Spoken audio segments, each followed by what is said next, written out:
Happy Thanksgiving to everyone celebrating. Happy Thursday to everyone else. Tonight, let's dive into a few short paranormal stories while you digest all that turkey, stuffing, and pie.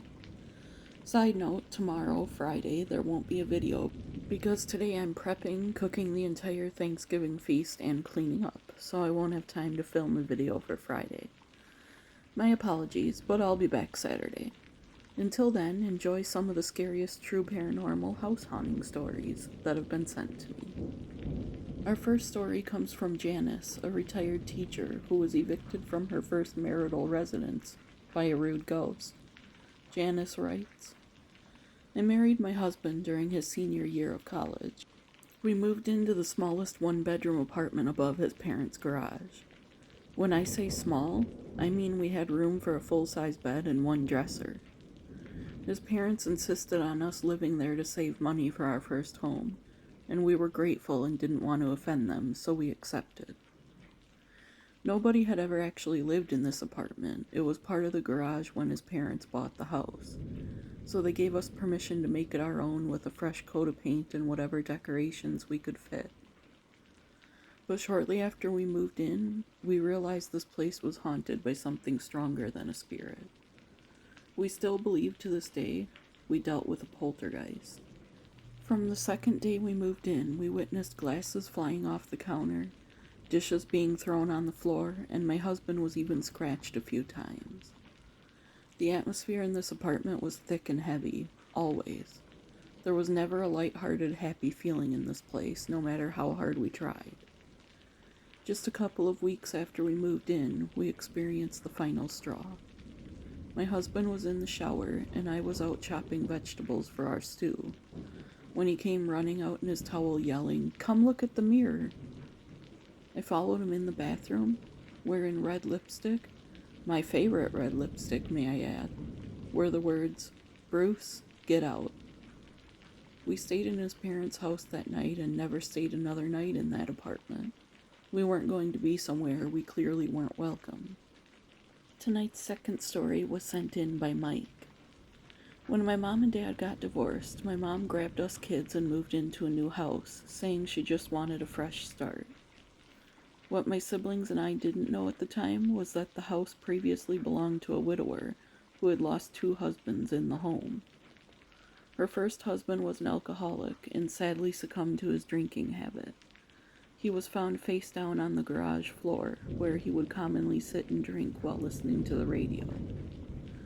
She remarried a great guy and spent over 25 years married to him, but he was diagnosed at 65 with stage 4 pancreatic cancer and eventually passed away in a hospital bed in the living room. From the time we moved our things in, there was a sad, heavy feeling in the living room, and the garage was just straight up creepy. In the living room, my siblings and I would commonly have the TV channels changed on us, or the TV would completely shut off. One night, I was the last one left awake, and as I was making sure the door was locked and the lights and TV were off, I started to feel very cold.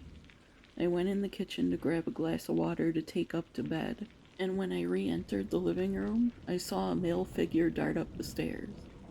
I ran upstairs behind it, ready to confront whoever it was. But there wasn't anyone up there. My scariest experience in that house, though, happened in the garage. One night, while my mom was working an overnight shift and I was left in charge of my siblings, I had put them all to bed and I was just checking all the locks and turning off all the lights before retreating to my room to finish my homework. I noticed the garage light was on, which was very odd because Mom didn't typically use the garage very often. So I went to open the door to shut the light off and make sure everything was okay. But the door wouldn't open. I tried a few times, and even trying to throw some body weight at it. Finally, about the 5th try, the door flew open and I had to regain my balance so as not to land on my butt. I called out, but no one answered, so I proceeded down the 2 stairs and walked towards the middle of the room. I stopped in my tracks when the door slammed shut and I heard the lock click. I was so scared in that moment that I couldn't even scream. Not that my siblings would hear me all the way upstairs with their doors shut. I rushed over to the door, and again, even after unlocking it, it wouldn't open.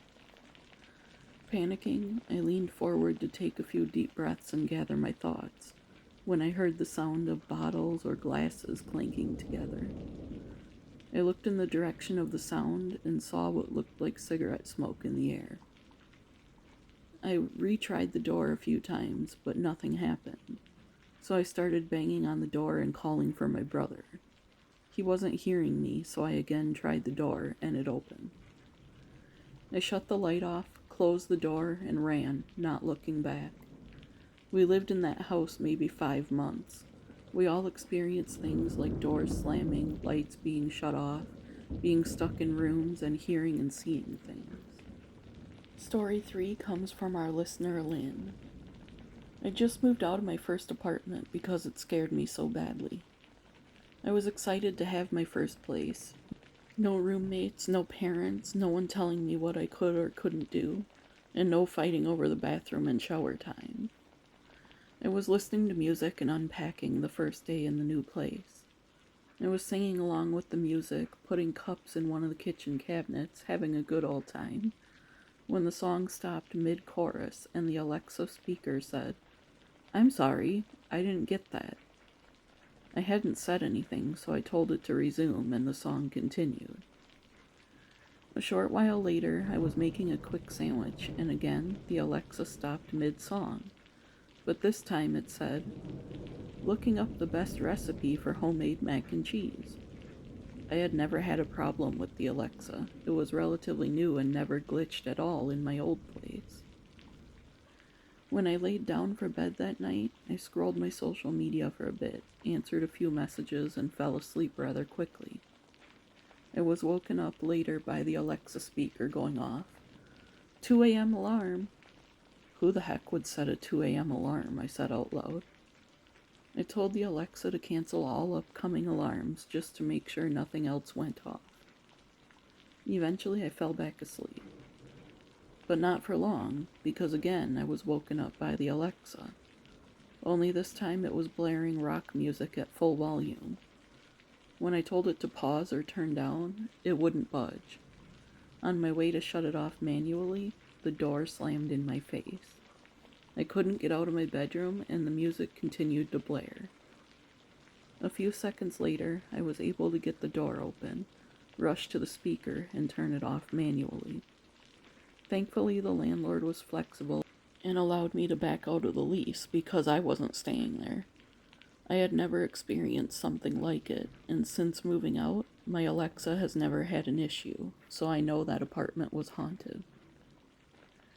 That's one reason I've never personally bought an Alexa. I'm afraid it would go off in the middle of the night, and I'd probably launch it through a window if it did. Thank you to everyone who submitted a story tonight. If you have a paranormal story, no matter how short it is, send it to the address in the description below, or drop it in the comments and I'll include it in an upcoming video.